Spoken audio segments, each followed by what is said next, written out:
Nuestras vidas, queridos hermanos, voy a invitarles, así como estamos sobre nuestros pies, a orar para que Dios bendiga nuestras vidas y nos permita comprender lo que Él ha preparado para nosotros a través de su palabra, y les invito a orar así como estamos. Padre bendito, gracias damos por esta oportunidad tan hermosa que nos da de estar juntos, reunidos en su nombre en este último domingo de este año.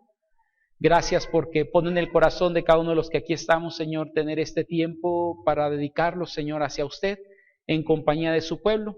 Para ello queremos pedir en este mediodía que usted hable a nuestras vidas por medio de su palabra, a través de su Espíritu Santo, tocando pues nuestras vidas completamente, Señor, de tal forma que si hay algo que estamos practicando, viviendo o haciendo que vaya en contra o no acorde, Padre, a lo que su palabra nos muestra, podamos reivindicarnos, Señor, y poder cambiar el rumbo hacia lo que usted busca en nuestras vidas. Para ello, como cada ocasión que me permite compartir en algún lugar, Señor, yo le pido que sean gratos los dichos de mi boca y la meditación de mi corazón, y que ésta sirva para edificar a su pueblo aquí presente. En Cristo Jesús. Amén. Pueden tomar sus lugares, hermanos, que el Señor bendiga nuestras vidas. Y hoy estamos por ahí tocando de alguna forma un tema que lleva por título Vivamos vidas más tranquilas. En base al pasaje, hermanos, que ahorita estábamos leyendo hace un momento en Mateo capítulo 6, versículos del 25 hasta el verso número 33, encontramos tal vez uno de los pasajes muy conocidos por muchos de nosotros, específicamente el verso número 33, el cual la mayoría tal vez conocemos, algunos hasta de memoria, y el pasaje, hay un tema central que va a dominar durante estos versículos del verso 25 al verso 33, que sería el afán o lo que es la ansiedad. Cuando hablamos del afán o la ansiedad, la Biblia utiliza, por lo menos en el Nuevo Testamento, dos tipos de palabra para hablar acerca de ella. La que aparece en Juan capítulo 14, si mal no recuerdo, versículo 1, donde dice: no se turbe vuestro corazón. La palabra ahí utilizada es una palabra también traducida como ansiedad, pero más con un enfoque de titubear un poco o algo de agitarse. Pero en el capítulo 6 de Mateo, donde estaremos centrados el día de hoy, realmente la palabra que se utiliza aquí para utilizar afán o para manifestar la palabra afán, quiere decir estar dividido o partido, que es una preocupación normalmente que surge del futuro o por el futuro hacia nuestras vidas. Es decir, nuestra vida se parte de tal forma que una parte está haciendo lo que debería de ser, pero hay otra que está tensionada completamente por conseguir aquellas necesidades que en algún momento tenemos en nuestra vida. Ahora, este pasaje, hermanos, me gustó mucho porque creo que la mayoría de los que aquí estamos, no conozco a todos, pero hablo acerca de lo general que puedo encontrar en la vida cristiana.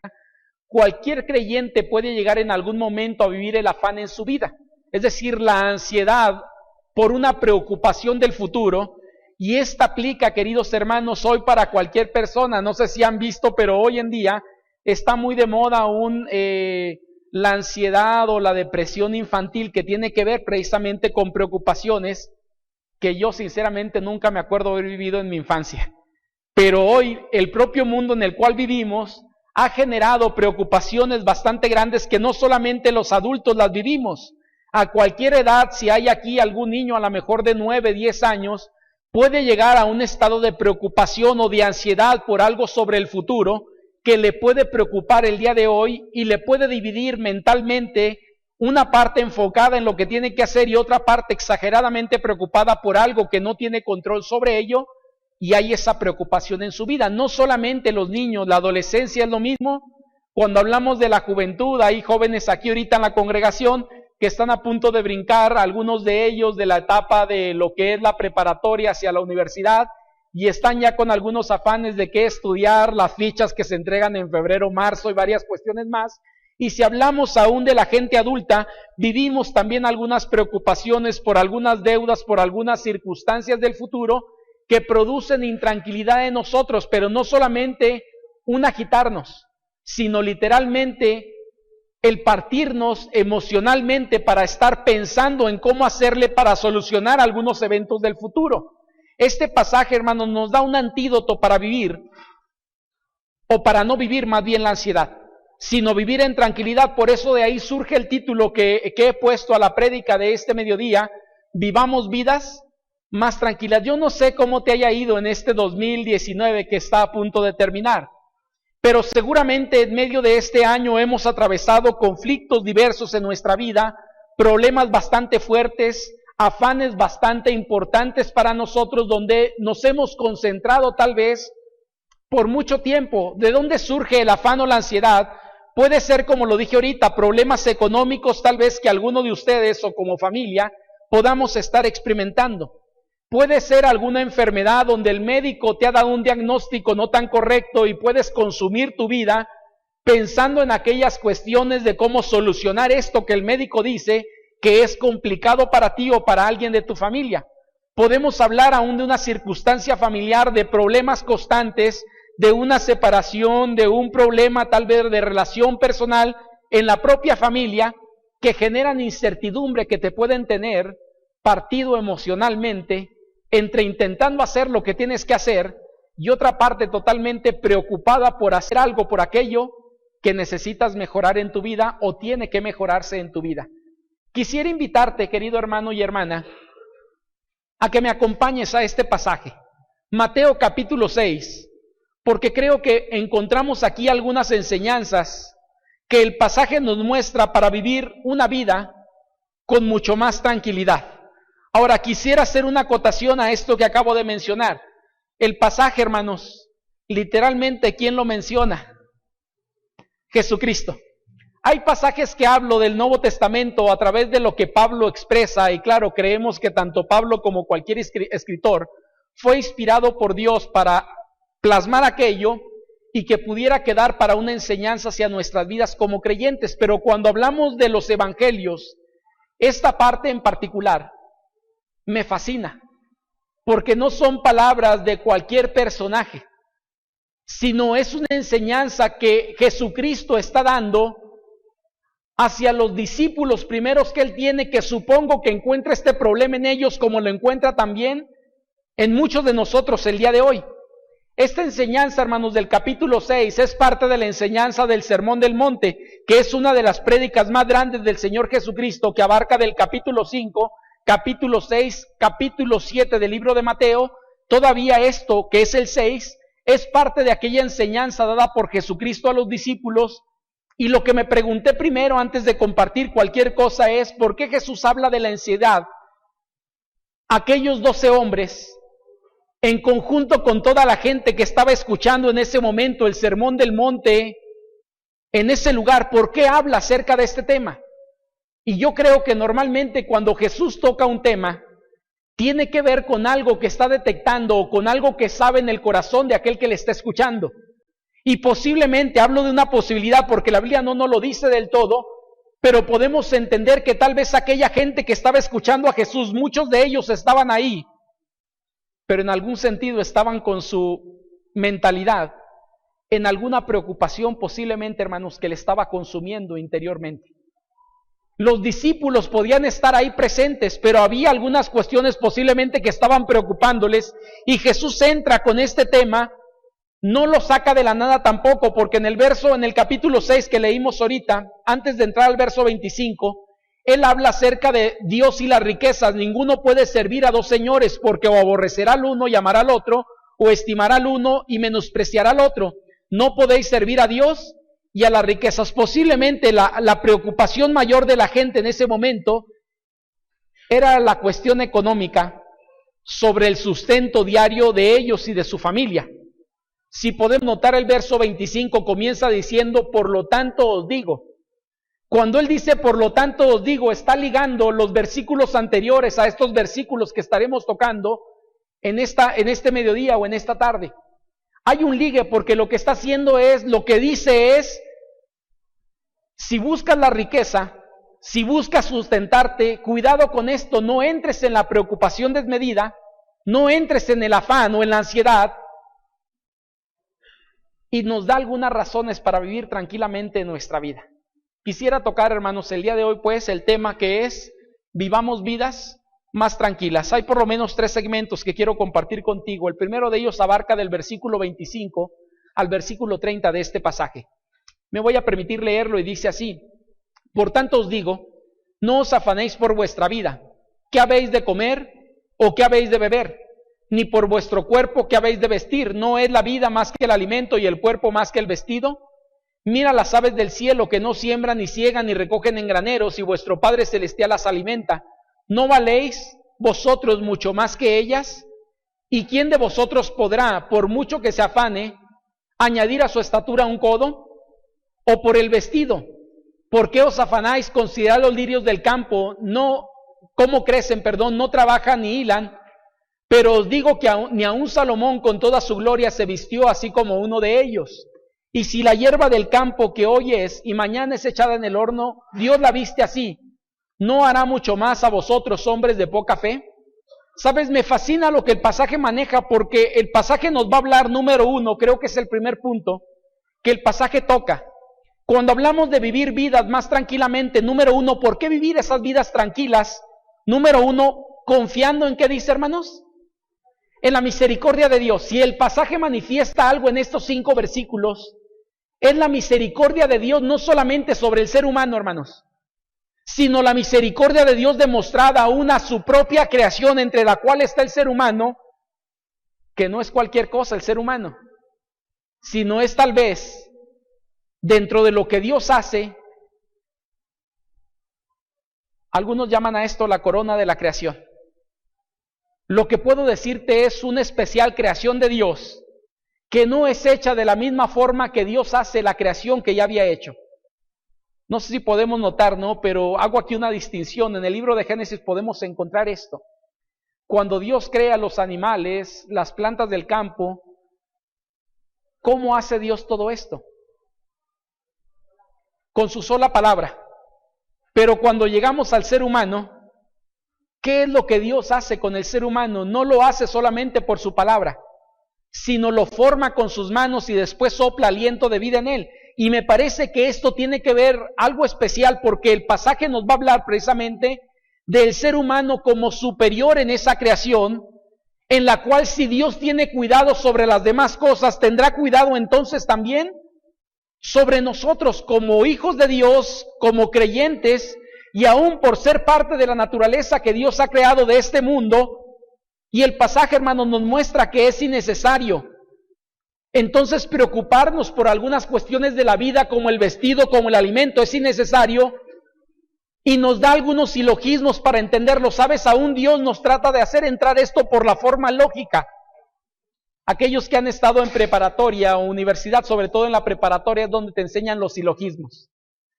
Lo que el pasaje está dando en los versículos del 25 al versículo 30 da por lo menos algunos silogismos para entender la importancia del ser humano y del cuidado de Dios sobre el ser humano, no porque sea, hermanos, más importante que todos, pero lo que sí podemos encontrar es, Dios cuida de él. Si cuida de algunas cosas, cuidará también del ser humano en su alimentación y en la provisión que Dios da para vestimenta, para vivienda y otras cuestiones más que tal vez tú y yo tenemos necesidades diarias en base a ello. Mira, lo primero que toca el pasaje tiene que ver con el reino animal. Parte de ellos son las aves del campo. Y él dice, mira, las aves del campo ni trabajan, es decir, no siembran, ni ciegan, ni nada, pero Dios, ¿qué hace con ellas? Las alimenta. Y luego nos dice, el hombre es más que el ave. Como conclusión a esto, hermanos, ¿qué sería la conclusión que podemos dar en un silogismo? Hay una argumentación y luego después de ello hay una conclusión que el silogismo da. Entonces, si el hombre es mayor que el ave, si Dios alimenta al ave, entonces Dios alimentará también al ser humano. Y como sus hijos, porque está hablando acerca de los discípulos, aún mayor todavía. Entonces él dice, la preocupación de nada te sirve. Es mejor confiar en la misericordia de Dios que en lo que tu propia mano puede conseguir por su esfuerzo. No quiero decir con esto, hermanos, que no debemos de trabajar. No me mal confundan con esto, no me lo entiendan. Porque luego alguien va a decir, el pastor me dijo que ya no trabajara. No, no es lo que estoy diciendo. Lo que estoy diciendo es, confiemos en la misericordia de Dios. Ahora, si esto no nos es suficiente, alguien puede decir, bueno, lo que pasa que las aves pueden volar, ir a un lugar y conseguir el alimento y lo demás. Bueno, nos va a hablar de otro tipo de reino, que es el reino vegetal o de plantas. Y él nos dice, también el pasaje o el escritor o Jesús al mencionar esto nos está mencionando y nos dice, pues aún las plantas del campo, las flores del campo, Dios las viste de una manera majestuosa que ni siquiera Salomón pudo vestirse como una de ellas, y lo hace por su pura misericordia. Y si el hombre vale más que una planta, entonces por lo tanto Dios también proveerá la alimentación, el vestido, el sustento, en pocas palabras. Entonces dice el escritor, entonces, ¿para qué te preocupas por algo que no puedes hacer absolutamente nada? La ansiedad, hermanos, nos dice no es nada fructífera, pues no produce más que solamente desesperación en nuestra vida. El escritor también nos menciona esto. Jesús, al momento de estar dando esta prédica, está dando una enseñanza a través de ello. Y lo que nos dice es que la preocupación y la ansiedad como resultado trae cero productividad en nuestra vida. Y esto la mayoría podemos experimentarlo. Él pone algunos ejemplos. Y él dice, ¿quién por más que se afane puede añadir a su estatura un codo? Algunos llegan a decir aquí que la intención de Jesucristo era más bien no hablar acerca de la estatura, sino ¿quién puede añadir un año más a la vida? Nadie, de todas maneras. Si fuera la vida o fuera estatura, lo que está diciendo es que el afán que tú y yo podemos tener por alguna preocupación del futuro, no podemos hacer absolutamente nada, porque la preocupación lo único que traerá frustración a nuestra vida, porque no podemos ser productivos con la preocupación en nuestra cabeza y en nuestra vida. No sé si la mayoría hemos experimentado esto, queridos hermanos, pero un servidor, a veces estoy tan preocupado por algunas cuestiones que esos días son los menos productivos que puedo tener en mi vida. No puedo hacer absolutamente nada para mejorar la condición, pero empeoro las tareas que diariamente realizo porque no puedo concentrarme en algo por estar pensando en una preocupación del futuro que no puedo hacer absolutamente nada para mejorar. A lo mejor aquí soy el único, ¿no? Pero algunos de ustedes, creo, aquellos que trabajan en cualquier área, pero más aquellos que trabajan en el área mental, es decir, maestros o cualquier otra profesión que se requiere sentarte a pensar, es muy complicado pensar y a la misma vez estar con una preocupación en nuestra vida. Lo único que esto produce en nosotros es ningún resultado o no hay ninguna producción. Lo único que trae a nuestra vida es desesperación por no lograr nada de lo que estamos buscando hacer. El pasaje nos habla, hermanos, de que de todo lo que podemos tener viene por la misericordia de Dios, es lo que el pasaje está diciendo. Por más que te esfuerces, tú no puedes conseguir nada, es mejor poner aquello en manos de Dios. ¿Y por qué digo esto, hermanos? Porque el verso 30 me fascina cómo termina este verso. Bueno, a la mitad más o menos. Dice, Dios la viste así. ¿No hará mucho más a vosotros, hombres de poca fe? No sé si podemos notar, pero el verso 30 está recayendo sobre la actividad que Dios hace sobre nuestras vidas. Si Dios viste a las flores del campo, si Dios alimenta a las aves del cielo,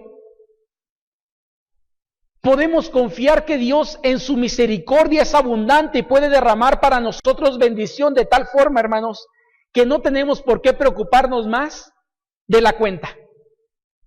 Es mejor confiar en lo que Dios puede hacer que en el esfuerzo que nosotros podamos tener para intentar remediar algo que viene hacia el futuro, que es imposible poder hacer algo por ello.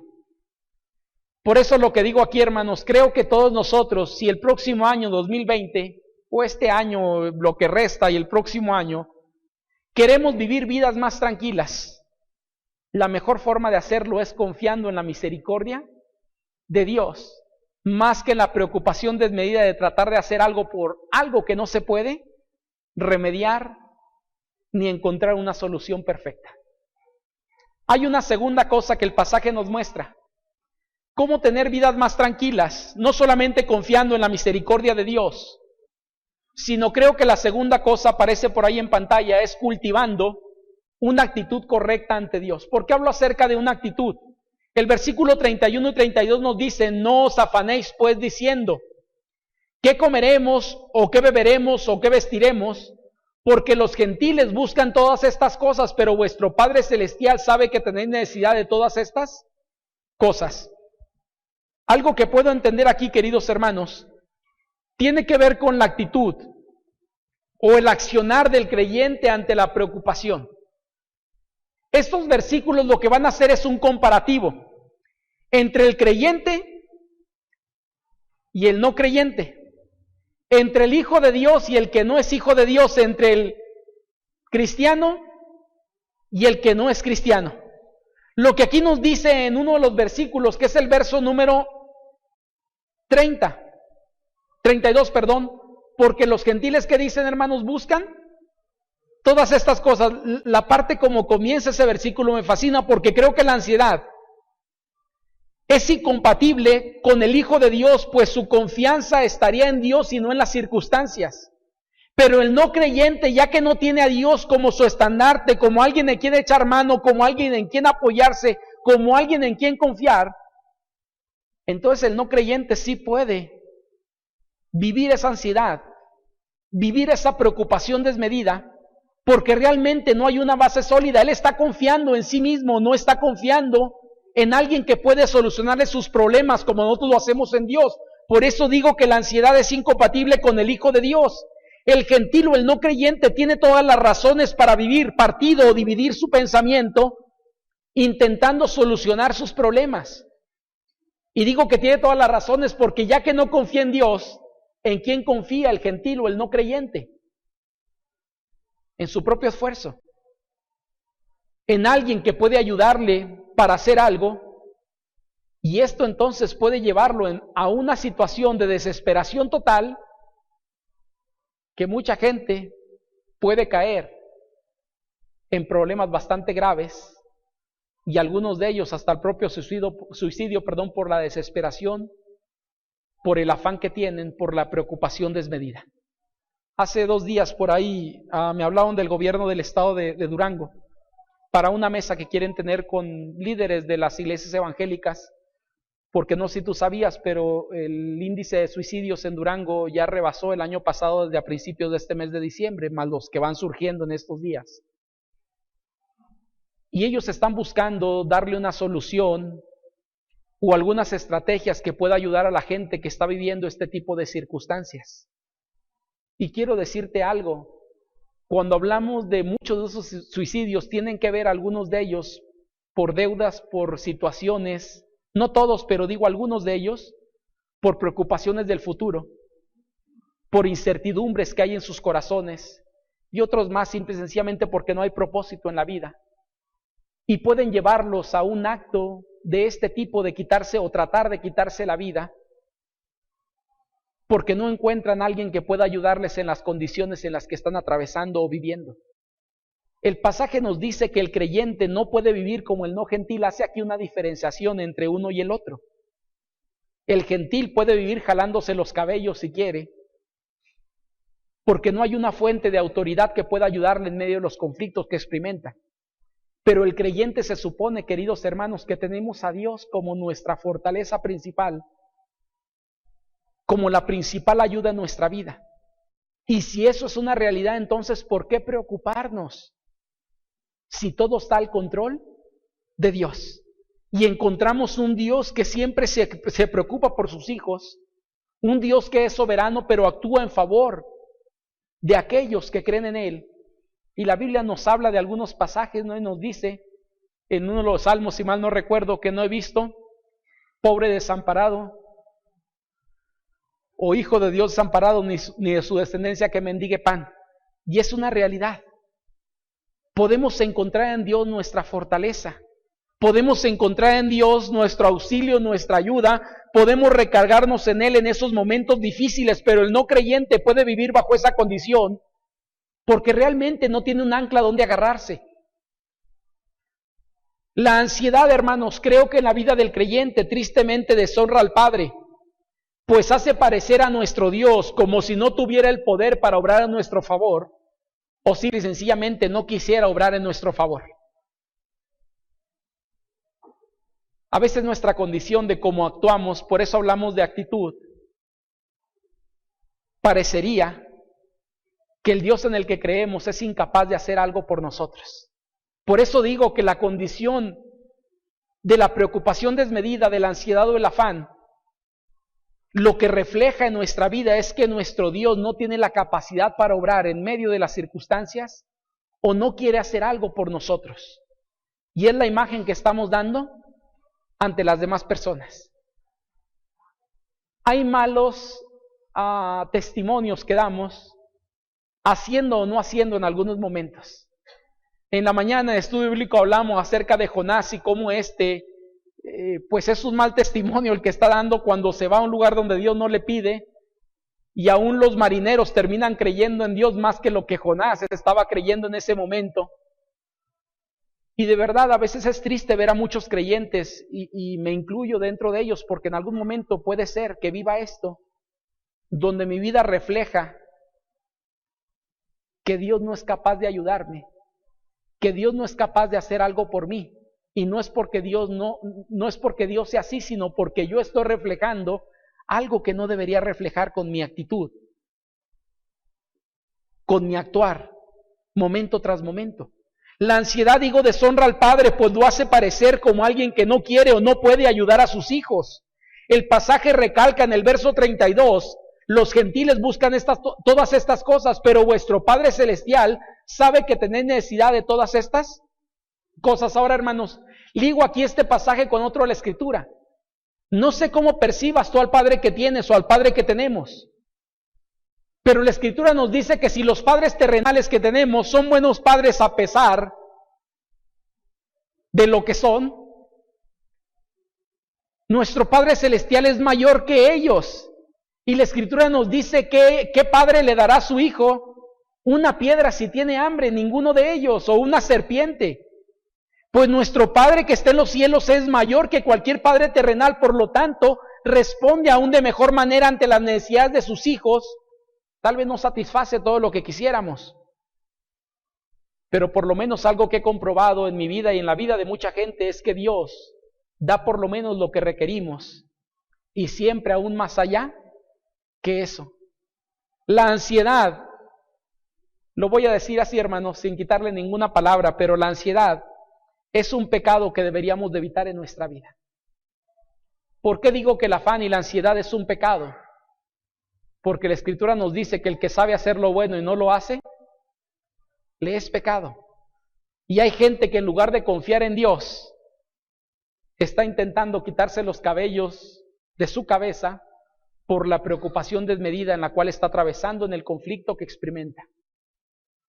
Por eso digo, la ansiedad es un pecado que deberíamos de evitar en nuestra vida, porque la Escritura nos dice que el que sabe hacer lo bueno y no lo hace, aún esto le es pecado. Voy a la tercera y última condición, hermanos, que encontramos ahí. Vivamos vidas más tranquilas, confiando en la misericordia de Dios, cultivando una actitud correcta ante Dios. Y número 3, aparece en el verso 33, colocando a Dios como prioridad en nuestras vidas. Alguien dirá, pastor, pero ¿cómo hacer esto, no? ¿O por qué meter esta parte? Bueno, no la meto yo, sino ahí el versículo 33 está manifestado. Y lo que nos dice el verso 33, que la mayoría conocemos y hasta de memoria es, mas buscad primeramente el reino de Dios, su justicia, y las demás cosas vendrán por añadidura. Hay una frase que puse ahí en un lado que me encontré que me gustó. Dice que el viento sopla a tu favor cuando decides poner a Dios primero. Cuando hablamos de las prioridades, hermanos, yo no sé cuál sea o qué lugar ocupe Dios en el orden de tus prioridades en tu vida. Yo no lo sé. Sé tal vez en mi vida, porque es mi vida y puedo catalogarlo. Yo no puedo catalogar lo que tú tienes, pero yo espero que Dios sea la prioridad número 1, porque esto es lo que Dios demanda a través de toda su palabra. Ahora, algo que me llama la atención aquí es que cuando hablamos de Dios ser la primera prioridad de nuestras vidas, esto comienza, hermanos, como algo activo. Es decir, es una búsqueda que debemos procurar el creyente. El pasaje comienza diciendo, buscad primeramente. el reino de Dios. Y yo no sé qué te llama esto, pero hay cuestiones en las cuales tenemos que ser pasivos y hay cuestiones en las que tenemos que ser activos. El Señor nos llama, aún en el Antiguo Testamento, en uno de los salmos, está quieto y conocer que yo soy Jehová. Es decir, en medio de las circunstancias, hay momentos en los cuales necesitamos pararnos, tranquilizarnos y esperar que Dios obre. Pero cuando hablamos de Dios ser la prioridad de nuestras vidas, yo no puedo estar pasivo porque la Biblia me invita a buscar en mi corazón, como parte de una decisión, como parte de decisiones constantes que tengo en mi vida, buscar que Dios sea el punto central en mi vida. Por eso me gusta el pasaje, porque dice: buscad primeramente el reino de Dios. Y cuando habla acerca de buscar, hermanos, está dando la iniciativa en nuestras vidas, nos está poniendo a nosotros para buscar esa prioridad en nuestra vida, que Él sea el punto central. Sabes, el pasaje no solamente nos dice que esto es una búsqueda que tú y yo tenemos que estar teniendo acerca de Dios en nuestra vida. El versículo nos dice: busque primeramente el reino de Dios, su justicia. Y esta parte me fascina, porque ¿qué es lo que tendríamos que buscar, hermanos? El reino de Dios. Y sabes que esto choca totalmente con la naturaleza del ser humano, porque el ser humano ha colocado en el primer lugar en su vida, ¿sabes qué? A sí mismo. Nosotros nos sentimos el rey y señor de nuestra vida para tomar decisiones, para actuar, para hacer, porque creo que la vida depende de mí y todo lo que puedo conseguir, aún en la salud, todo depende de lo que pueda hacer. ¿Sabes cómo se llama esto? Que yo estoy ocupando el punto central en mi vida, no es Dios, realmente soy yo. Y todo tiene que ver conmigo, de tal forma que mis gustos, mis intenciones, lo que yo busco es lo que domina mi vida. Por eso la intención de Dios es decir: quítate de ese lugar porque no te corresponde. Coloca el reino de Dios en tu vida y deja de ser el rey y señor de tu vida, porque no debes de serlo. Y creo, hermanos, que esto cambiaría.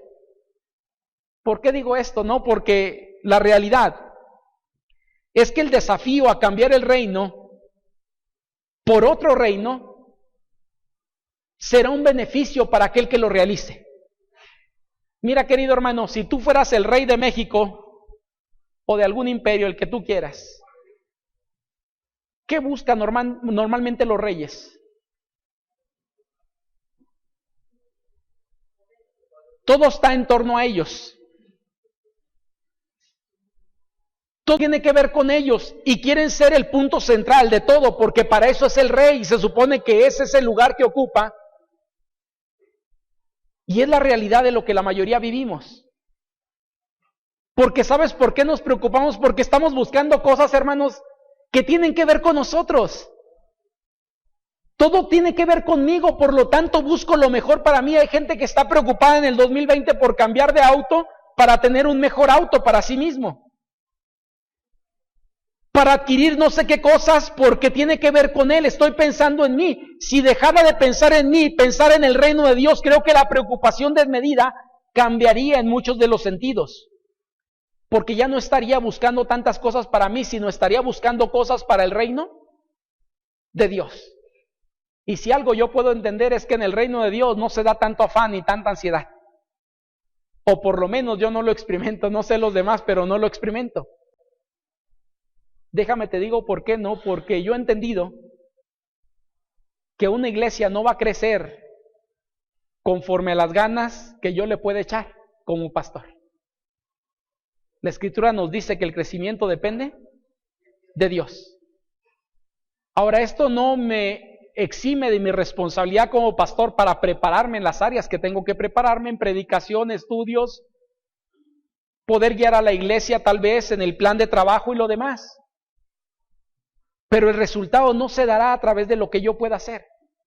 Se va a dar a través de lo que Dios quiera hacer, cuando Él quiera hacerlo. Pero esto implica hacer la responsabilidad que me corresponde. El problema mayor de nuestra vida es que la mayoría seguimos centrados intentando tener cosas para nuestro reino. Es decir, sobre nosotros. He compartido esto, hermanos, en algún momento.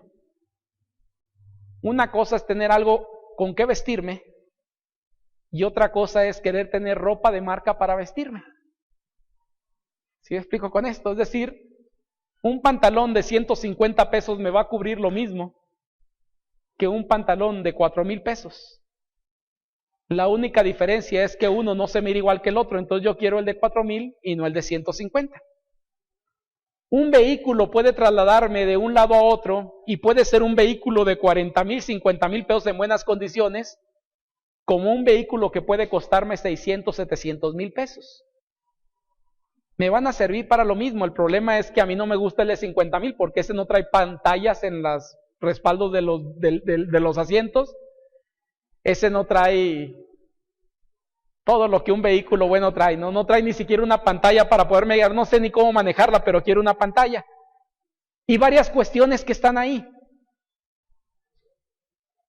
Puedo buscar a lo mejor una casa si es la necesidad de quitarme un problema que sería tener dónde vivir. Y como puedo conseguir una casa de 400,000, 500,000, 600,000 financiada por el IMSS, bueno, por el IMSS no, más bien por el Infonavit. Como puedo buscar algo mayor que pueda darme problemas en algún momento. Agradezco a Dios a aquellos que saben ahorrar y saben cómo utilizar, pero hay gente que nos extralimitamos en eso. ¿Sabes por qué gente hoy tiene problemas con el banco? Porque están gastando más de lo que deberían de gastar. Ahora, ojo con esto, hermanos, quiero aclarar este punto. No estoy juzgando y criticando a quien tiene algunas cosas muy buenas. Gloria a Dios si te lo ha permitido.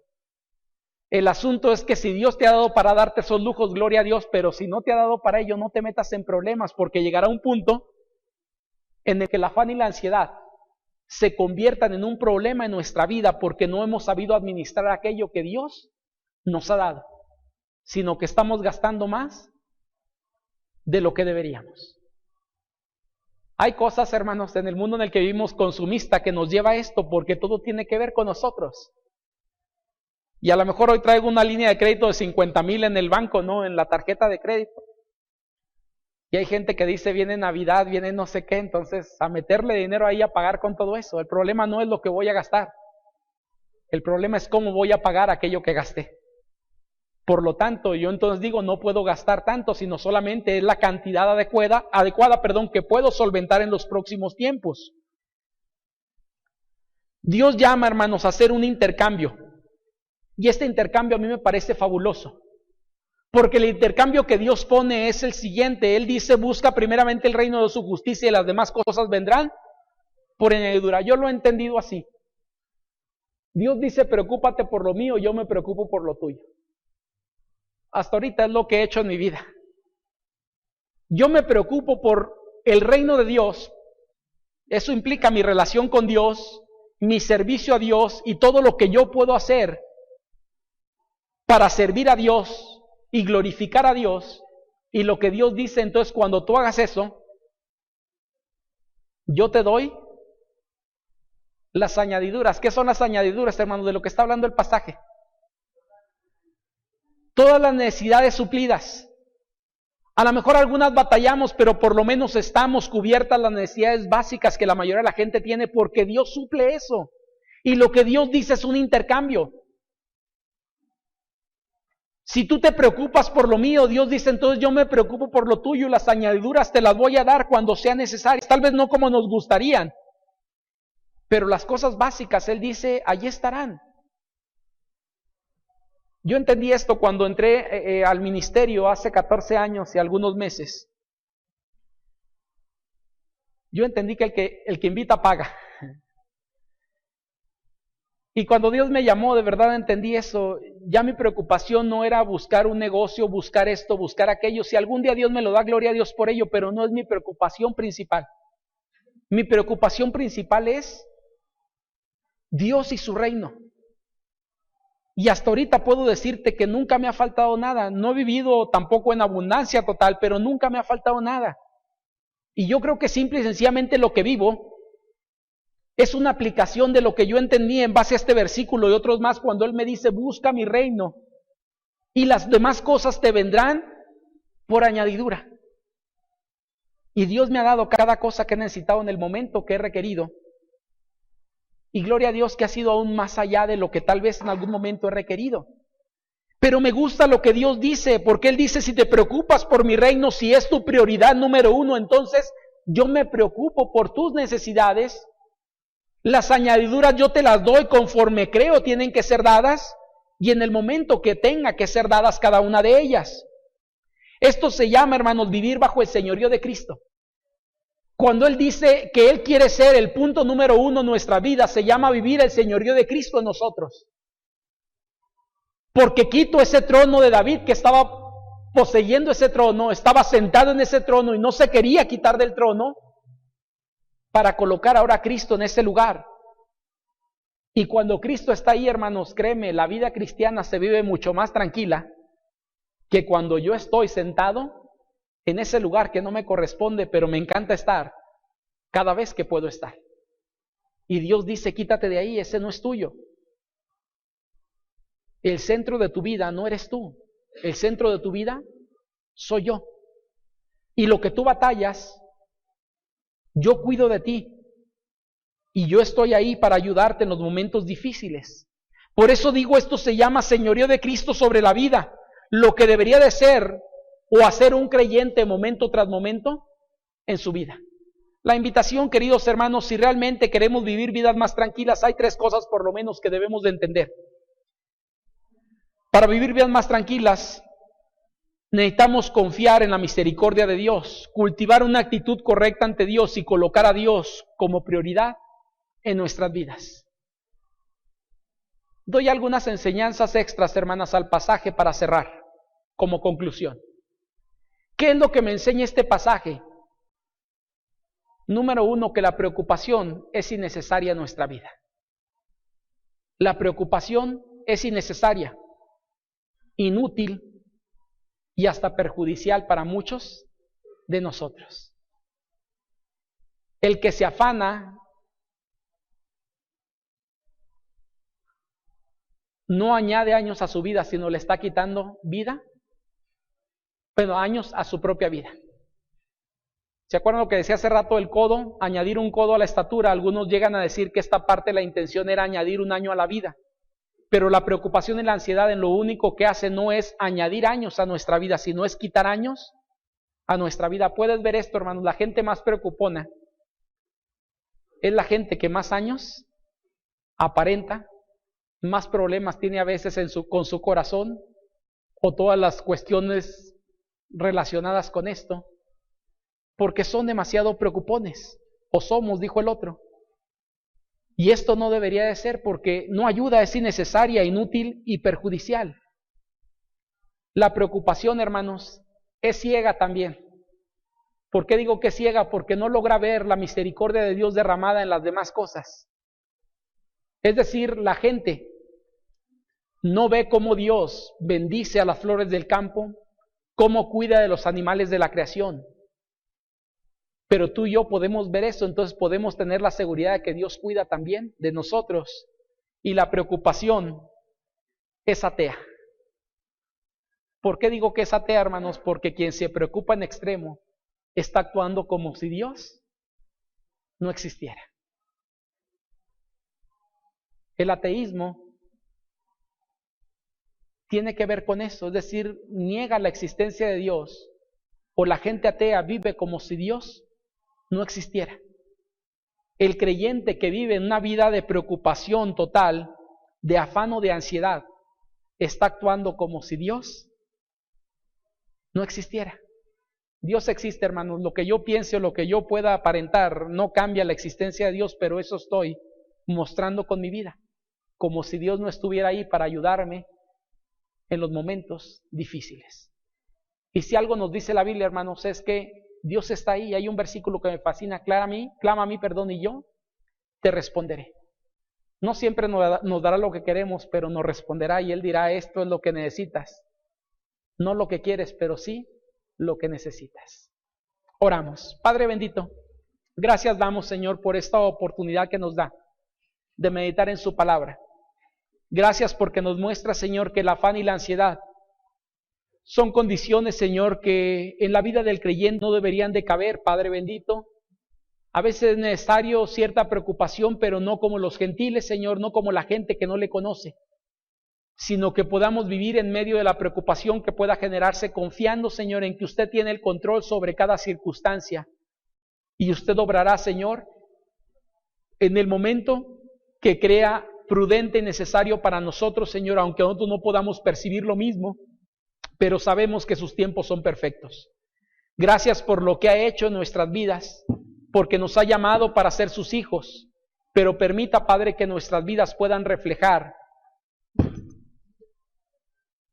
su paternidad sobre nosotros, de tal forma que podamos vivir vidas tranquilas, sosegadas, Señor, vidas en paz, sabiendo que usted cuida de nosotros, porque sus promesas, Señor, así han sido sobre nuestra vida, y creemos, Señor, que si hay algo seguro en este mundo son las promesas que usted ha hecho para cada uno de nosotros, para su pueblo, para sus hijos. En Cristo Jesús pedimos que nos ayude, pues, Señor, a quitar esas preocupaciones extremas en nuestra vida, esa ansiedad, ese afán, y colocarle a usted como el punto central de nuestras vidas, que pueda darnos tranquilidad y paz, Señor, que solamente emanan de su presencia en nuestras vidas.